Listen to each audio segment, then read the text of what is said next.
Cha sút đây bốnទាំងអស់គ្នាថ្ងៃនេះអ្នកគ្រូលើកមេរៀនតពីមេរៀនមុនគឺការប៉ាន់ស្មានផលដកចំនួនតួសុភ័ក្រចាអ្នកគ្រូមាន3លំហាត់ចាគេថាលេខ1ចូលប៉ាន់ស្មានផលដកខាងក្រោមទង្ក3ទង្ក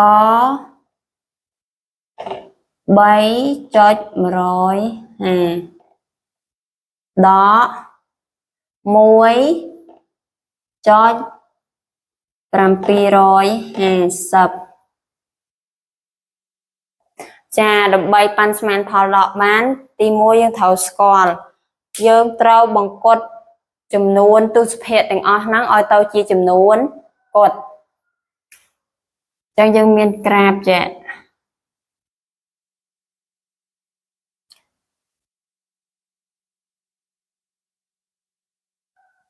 ចានេះលេខ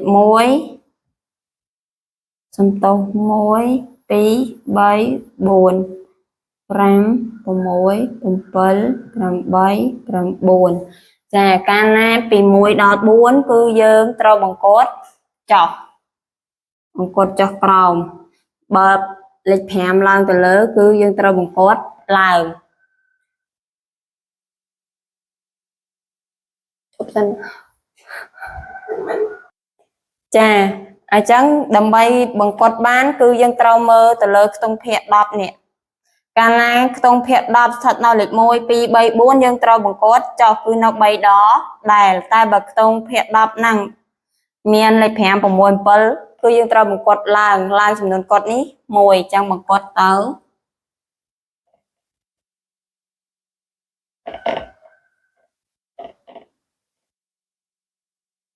បង្កត់ទៅ 3.150 អញ្ចឹងលេខ1នៅខ្ទង់ភាគ10នេះគឺយើងបង្កត់ចុះអញ្ចឹងនៅ3ដ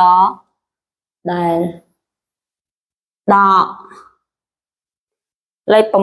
7នៅខ្ទង់ភាគ10គឺយើងត្រូវបង្កត់ឡើងអញ្ចឹងឡើង1គឺបាន2អញ្ចឹង3ដក2នៅសល់1ចាចម្លើយប៉ាន់ស្មានរបស់វាគឺលេខ1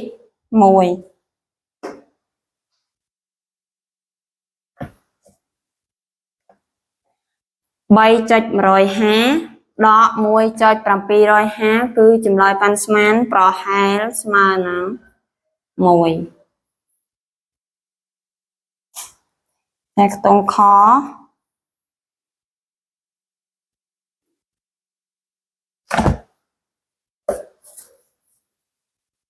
គឺ 8.825 ដក 4.760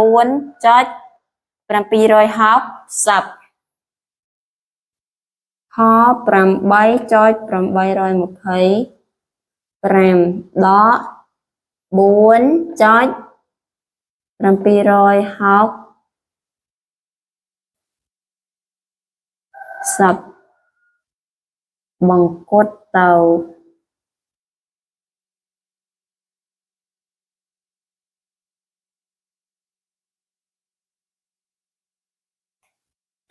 ចាយើងមើលដដែលទៀតគឺ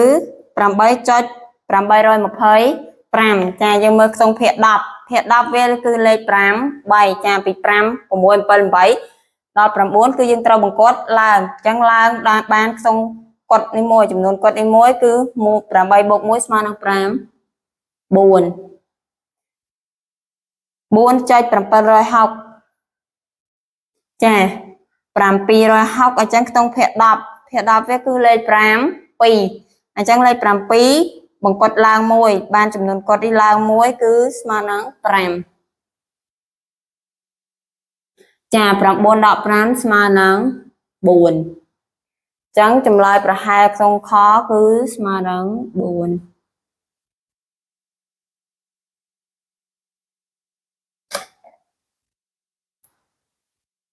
ចានៅខ្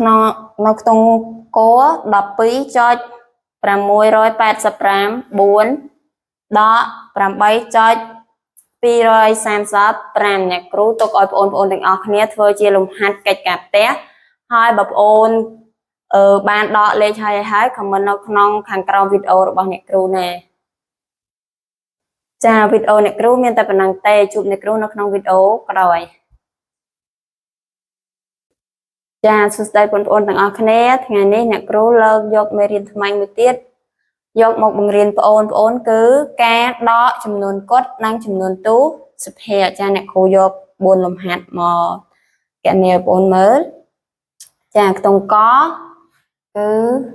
2ដក 0.750 ចាខ្ទង់ក2ដក 0.750 ចាដើម្បីកណនាការដកចំនួនកុដនិងចំនួនទូសុភ័ក្របានគឺយើងត្រូវស្គាល់3ចំណុចទី1គឺយើងត្រូវសរសេរការដកនឹងឲ្យត្រូវតាមខ្ទង់ទី2យើងត្រូវថែមចំណុចទូសុភ័ក្រនិង0ឲ្យមានចំនួនស្មើគ្នាទី3គឺយើងដកលេខហើយត្រូវដាក់ចំណុចទូសុភ័ក្រឲ្យត្រូវតាមទីតាំងរបស់វាចាការដកលេខគឺយើងដកពីលើចុះក្រោមពីស្ដាំមកឆ្វេងចា0ដក0គឺស្មើ0 0ដក5គឺដកអត់កើតទេអញ្ចឹង0នេះអត់មកខ្ចី0នេះតែ0នេះអត់មានអីឲ្យខ្ចីទេអញ្ចឹងយើងមកខ្ចីនៅចំនួនកុដ2គេខ្ចីអស់1នៅសល់1ខាងនេះខ្ចីគេ1មកបាន10ខាងនេះខ្ចីគេ1ទៀតខ្ចីខាងនេះនៅសល់9នេះបាន10វិញ10ដក5នៅសល់5 9ដក7គឺស្មើនឹង2ចំណែកឯចំណុចទូសុភ័ក្រយើងទម្លាក់មកឲ្យចំទីតាំងរបស់វាចា1ដក0គឺស្មើនឹង1ចាខ្ទង់ក2ដក 0.75 ឬក៏ 0.750 គឺស្មើនឹង 1.250 ចាឥឡូវយើងដោះស្រាយខ្ទង់ករួចហើយយើងចូលដល់ខ្ទង់ខ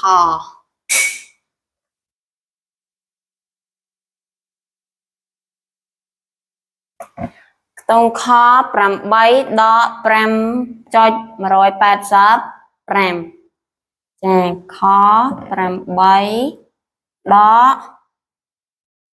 5.185 សំខាន់ក្នុងការដកចំនួនកុដនិងចំនួនទូសុភ័ក្រទី1គឺយើងត្រូវសរសេរឲ្យត្រូវខ្ទង់របស់វាបើយើងសរសេរខុសឧទាហរណ៍ថាយើងដាក់លេខ8នៅនេះអញ្ចឹងយើងដកលេខកើតហើយដកលេខចាញ់ហើយដោយសារ8ជាចំនួនកុដយើងត្រូវសរសេរនៅលើចំនួនកុដចាទី2យើងត្រូវដាក់ចំណុចទូសុភ័ក្រឲ្យក្រុមចំណុចទូសុភ័ក្រហ្នឹងយើងដាក់នៅពីខាងលើហ្នឹងដោយសារខាងក្រោយនេះវាមាន3តួអញ្ចឹងយើងថែម0ឲ្យ3តួដើម្បីឲ្យចំនួនខ្ទង់វាស្មើគ្នាមួយទៀតយើងដកលេ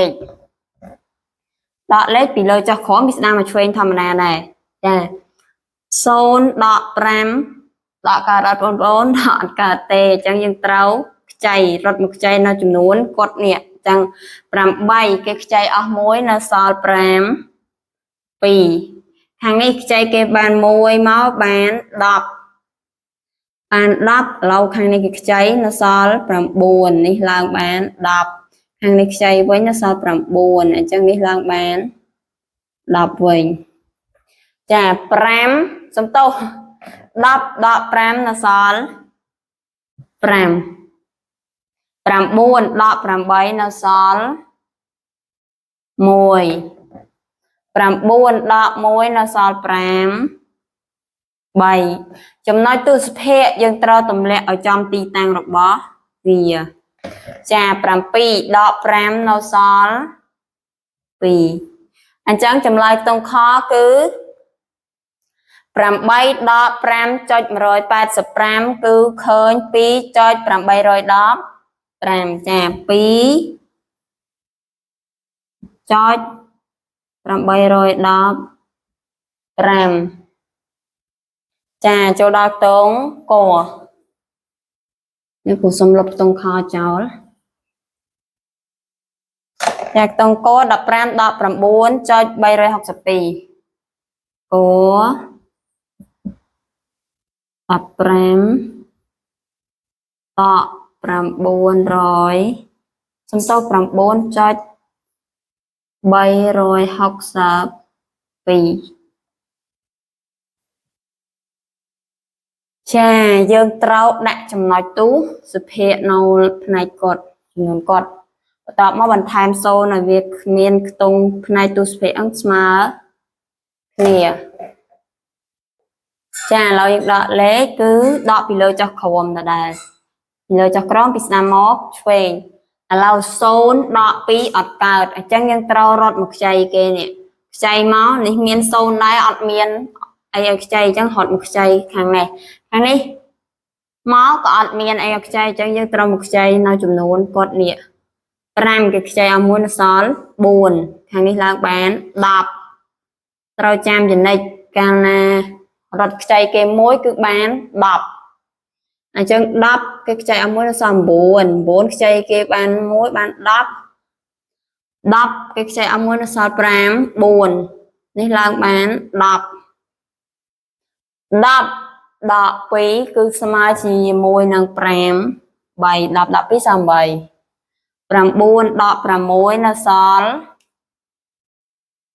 3តបមើលតួនេះទៀត9ដក3នៅសល់5 1ចំណុចទូសុភ័ក្រទម្លាក់ចុះ4ដក9អត់កើតហត់មកខ្ចីខាងតង់10នេះមួយគេខ្ចីអស់មួយនៅសល់0 0នេះឡើងបាន14 14ដក9 14ដក9នៅសល់5 0អត់មានអីដកទម្លាក់ចុះចឹងខ្ទង់គ15ដក 9.362 ចម្លើយរបស់វាគឺឃើញ 5.635 3ចានៅខ្ទង់ខមួយទៀតចានៅលំហាត់ខ្ទង់ខមួយទៀតអ្នកគ្រូទុកឲ្យបងអូនធ្វើកិច្ចការផ្ទះទាំងអស់គ្នាហើយនឹងចូលរួម comment ចម្លើយនៅខាងក្រោមវីដេអូរបស់អ្នកគ្រូចាអរគុណសូមជម្រាបលាចាសួស្តីបងប្អូនទាំងអស់គ្នាតពីវីដេអូមុនគឺថ្ងៃនេះអ្នកគ្រូយកប្រមាណវិធីបូកដដែលតែបូកលេខ2ខ្ទង់និង2ខ្ទង់លើកមុនយើងបូកតែ1ខ្ទង់និង2ខ្ទង់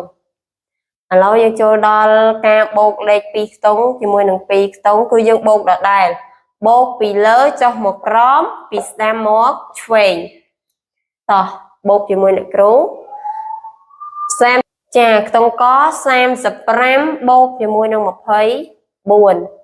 ការបូកនេះពុំមានត្រាទុកទេតោះមើល35បូកនឹង24យើងបូកពីលើចុះមកក្រោមពីស្ដាំមកឆ្វេង5បូកជាមួយនឹង4ខ្ទង់រាយបូកខ្ទង់រាយ35បូក4គឺស្មើនឹងតើតែយើងគូចំនួន1 2 3 4 5បូក4 1 2 3 4យើងរាប់ជាមួយអ្នកគ្រូទាំងអស់គ្នាតោះ1 2 3 4 5 6 7 8 9ចាចម្លើយរបស់វាគឺឃើញ5 4ឡូវខ្ទង់10បូកជាមួយនឹងខ្ទង់10 3បូក2 3បូក2 1 2 3 4 5ចាចម្លើយគឺឃើញ5អញ្ចឹង35បូកនឹង24ចម្លើយរបស់វាគឺឃើញ55 4ចូលដល់តុងខ43បូកនឹង15ចា3បូកជាមួយនឹង5 3បូក5យើងគូចំនួនបើយើងមិនចង់គូចំនួនយើងរាប់ណៃ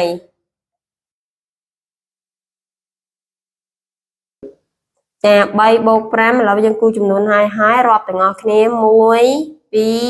3 4 5 6 7 8ចាចម្លើយរបស់វាគឺឃើញ5 3ឥឡូវខ្ទង់10ខ្សែសំទោស4បូកជាមួយនឹង1 4បូក1អញ្ចឹងយើងគូចំនួន4 1 2 3 4 bốជាមួយនឹង1 1 2 3 4 5ចាឃើញ5ចាក្នុងខ43បូក15ចម្លើយរបស់វាគឺឃើញ55 3ចូលដល់ក្នុងកចាក្នុងក53បូកជាមួយនឹង35 1អញ្ចឹង3បូកជាមួយនឹង5 1 1 2 3បូក6 1 2 3 4 5 6រាប់បញ្ចូលគ្នា1 2 3 4 5 6 7 8 9ចាចម្លើយរបស់វាគឺឃើញចំនួន5 4ចូលដល់តុង10 5បូកជាមួយនឹង3ចាយើងគូចំនួន5 1 2 3 4 5បូកជាមួយនឹង3 1 2 3រាប់បញ្ចូលគ្នា1 2 3 4 5 6 7 8 9ចម្លើយរបស់វាគឺឃើញ5 3អញ្ចឹងក្នុងក53បូកជាមួយនឹង36ចម្លើយគឺឃើញ85 4ចាវីដេអូអ្នកគ្រូមានតែប៉ុណ្ណឹងបើបងប្អូនមានចម្ងល់អាចឆាតចូល page ឬក៏ចាវីដេអូអ្នកគ្រូមានតែប៉ុណ្ណឹងបើបងប្អូនមានចម្ងល់អាច comment នៅក្នុងវីដេអូខាងក្រោមចាវីដេអូអ្នកគ្រូមានតែប៉ុណ្ណឹងបើបងប្អូនមានចម្ងល់អាច comment នៅក្នុងវីដេអូអ្នកគ្រូនឹងបញ្យល់បងប្អូនបន្ថែមអរគុណសូមជម្រាបលាដូចគ្នាអញ្ចឹងយើងចាប់ n ជាកាកតែអញ្ចឹង2នេះនៅដល់ដែលបូក4ហើយបិទវងចក់មកវិញយើងចាប់ n ជាកតាអញ្ចឹង n នៅខាងក្រៅចាសួស្តីបងប្អូនទាំងអស់គ្នាថ្ងៃនេះអ្នកគ្រូលើកយកមេរៀនមួយទៀតមករៀនបងប្អូនគឺវិធីបូកនិងដកតួអក្សរចាអ្នកគ្រូលើកយកមួយលំហាត់មកដោះស្រាយគឺក 2n បូក 4n អញ្ចឹងដើម្បីបូកបានគឺយើងទៅមើលទៅលើតួអក្សរ 2n បូក 4n ចាអក្សរ n ដូចគ្នាអញ្ចឹងយើងចាប់ n ជាកាកតែអញ្ចឹង2នេះនៅដល់ដែលបូក4ហើយបិទវងចក់មកវិញយើងចាប់ n ជាកតាអញ្ចឹង n នៅខាងក្រៅចា2បូក4ស្មើនឹង5 1អញ្ចឹង6ដាក់មកហើយ n យើងរក្សាទុកដល់ដែរចាដូចនេះ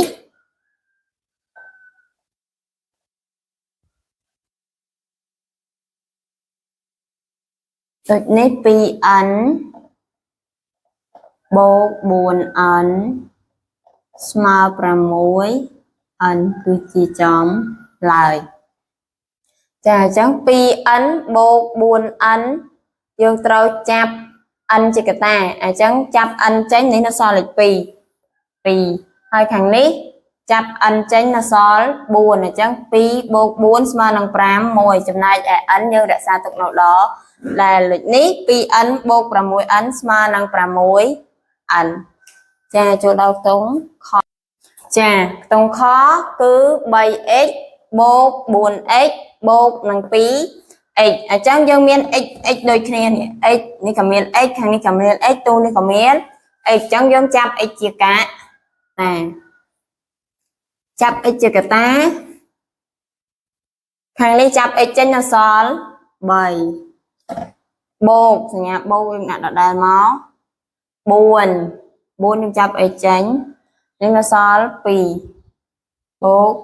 2ចា x កតា x យើងដាក់នៅខាងក្រៅវងកញ្ចក់ហើយស្មើបន្តទៀតអញ្ចឹងយើងបូកលេខបូកមេគុណរបស់វា3បូក4ស្មើនឹង5 2 7បូក2ស្មើនឹង5 4ចាបាន9ចំណែកឯ x យើងទុកនៅដល់ដែលអញ្ចឹង 3x បូក 4x បូក 2x ស្មើនឹង 9x ដូចនេះ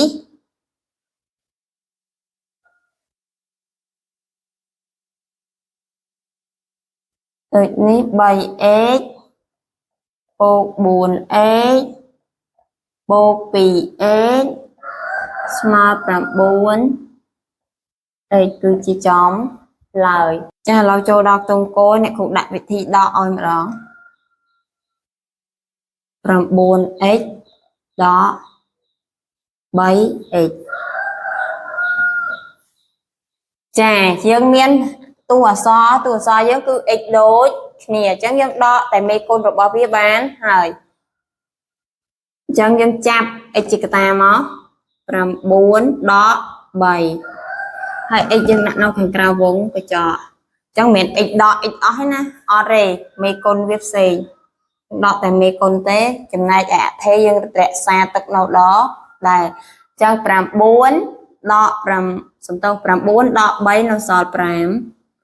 1ចំណែក x អថេនេះយើងដាក់នៅដល់ដែរមែន9ដក3នៅសល់6 x ដក x អស់អត់ទេអត់ចឹងទេដូចនេះ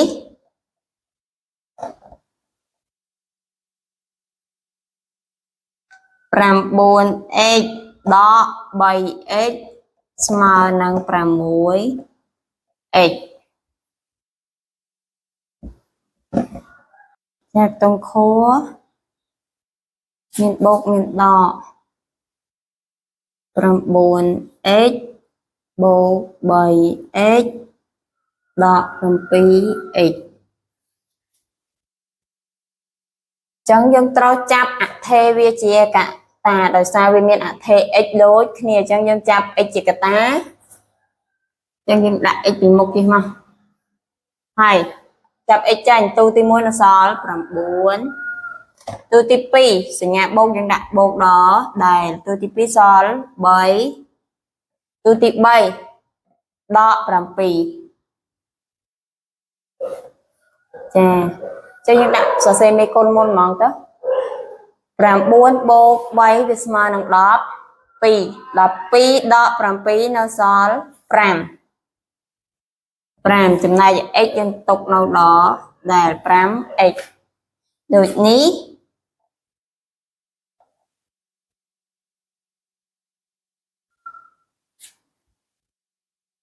9x បូក 3x ដក 7x វាស្មើនឹង 5x អ្នកគ្រូដាក់កិច្ចការផ្ទះឲ្យអូនធ្វើមួយចាទុកឲ្យបងអូនធ្វើកិច្ចការផ្ទះហើយ comment នៅខាងក្រោមវីដេអូរបស់អ្នកគ្រូអញ្ចឹងវីដេអូរបស់អ្នកគ្រូមានតែប៉ុណ្្នឹងទេសូមអរគុណសូមជម្រាបលាកតាចាប់ B ជាកាតែនៅសល់1បូក1បូក1បូក1បូក1ចាសួស្តីបងប្អូនទាំងអស់គ្នាថ្ងៃនេះអ្នកគ្រូមានលំហាត់ថ្មីមួយទៀតហើយគឺការសរសេរផលបូកទៅជាផលគុណទាំងក b បូក b បូក b បូក b បូក b ចាយើងរាប់ចំនួនមកមានប៉ុន្មានដង1 2 3 4 5អញ្ចឹងយើងចាប់ជាកតាក៏បានឬក៏យើងបូកយកក៏បានឥឡូវអ្នកគ្រូចាប់ជាកតាចាប់ b ជាកាតែនៅសល់1បូក1បូក1បូក1បូក1សេតអស់ចាពេលដែលយើងចាប់ b ចេញមិនចាប់ b ចេញហើយអស់ណាមេគុណវាមាន1អញ្ចឹងយើងត្រូវសរសេរលេខ1ស្មើយើងរាប់នេះមក1 2 3 4 5ចាអញ្ចឹង5 b ទុកនៅដល់ដែលអញ្ចឹង5 b ដូចនេះ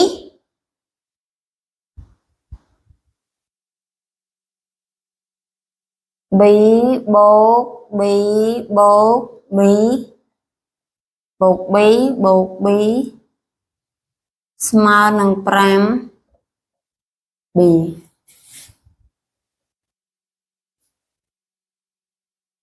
ចាเราចូលដល់ខ្ទង់ខ x បូក x បូក x បូក x ចាអញ្ចឹងយើងចាប់ x ជាកតាដដែលទូទី1នៅសល់1ទូទី2នៅសល់1 សញ្ញាបូកហើយ1សញ្ញាបូកហើយលេខ1ចាអញ្ចឹងយើងបូកដដែល1 2 3 4ចា4ហើយ x អថេងទុកនៅដល់ដែលដូចនេះ